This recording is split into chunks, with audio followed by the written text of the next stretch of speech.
Hello guys, આપણા same day same રૂટીનના નવા વિડીયોમાં ફરીવાર તમારા બધાનું સ્વાગત છે. અને વાગ્યા છે સવારના 7:30 ને હું નાઈધોઈને થઈ ગયો છું કમ્પ્લીટ રેડી. હવે જવાનું છે આપણે કારખાના. બધું થોડીક જ વારમાં આપણી અર્ચનાના પુલની નીચે આપણી બસ આવે છે. હવે એને સીધું કારખાને ભાગવાનું છે આપણે.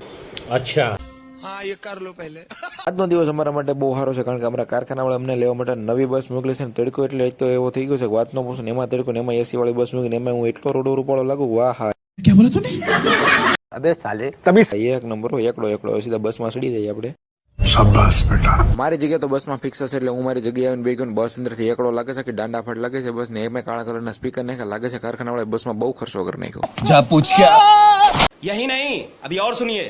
અમારા કારખાનાની નવી બસમાં બે અમે પોગી ગયા છીએ. કારખાનાની બસ અમારી ઉભી છે નવા પડદા નવી બસ ને એની હારે હું નવા કપડા પહેરીને પોગી ગયો છું કારખાને. વાળબાળ થોડા ખરખા કરી જેથી કરીને રોડા રૂપાડા લાગે ને. તડકો અત્યારે ગજબનો છે, પણ મજા આવે છે તડકે ઉભાને. થોડી વાર માટે ઉભી સીધું કારખાના અંદર ઉભી જવાનું છે, બાકી આખો દી તડકો ભાળવાનો નથી. क्या गुंडा बनेगा रे तू।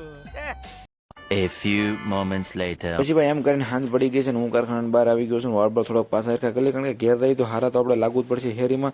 क्या बोला तूने? આપણા વિડીયોમાં કઈ બીજું દેખાડવા જેવું હતું નહીં, એટલે કારખાનાથી બહાર નીકળી ગયા છે ને. આ બાજુ ઉભી છે અમારી બે ત્રણ બસો. અમારી બસો ઠેઠાવ છેલ્લે છે. તો આજના વિડીયો માટે એટલું જ. મળી બીજા વિડીયોમાં. કારીગરો બધા થોડા ઘેર જાય છે. તો મળી ડાયરેક્ટ હવે બીજા વિડીયોમાં.